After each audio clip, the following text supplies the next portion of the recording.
Hello, this is Will Peck's video essay for the first part of, or not the first part, the last part of The Catcher in the Rye. Um, so I did like the book. I thought it was a relatable and an insightful look into the struggles of a teenager going through change in his life.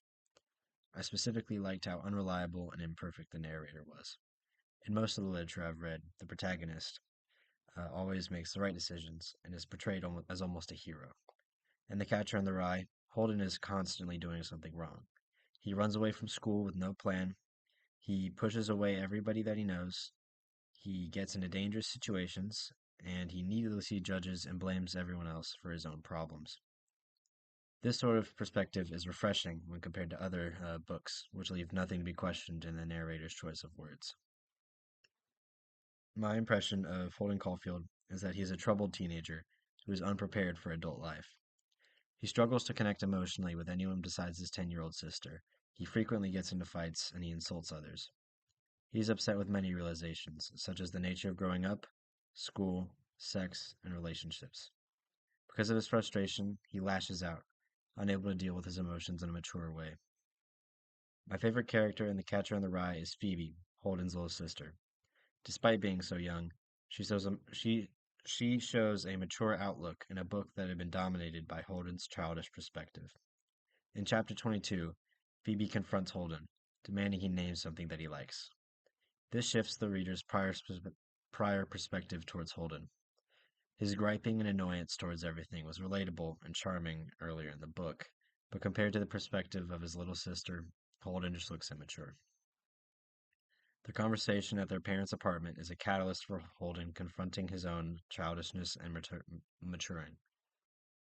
My least favorite character was Mr. Antolini. Mr. Antolini was first shown as a mentor to Holden. He was okay with Holden calling him late at night, and he offered him good advice without judgment, something that other characters hadn't been able to offer him so far. Despite despite this, he uh, despite this he betrayed the trust of Holden with his predatory behavior towards him. Touching his forehead could be written off as concern, but uh, when combined with Antolini's past inquiries about Holden's love life and him calling him handsome, it suggests that he's actually a predator towards Holden. This betrayal towards Holden allows him to write off the valid advice that Mr. Antolini had once offered him, as well as his designation as one of the only non-phony adults, setting Holden further back in his story of moving past his emotional distresses. Since Holden was modeled after J.D. Salinger, I think it shows that J.D. was a troubled person who struggled with his own emotions and perspective. Salinger served in World War II, and he dealt with PTSD from his experiences for the rest of his life. This is reflected in Holden, who struggles with the death of his brother and his inability to find connection among his peers.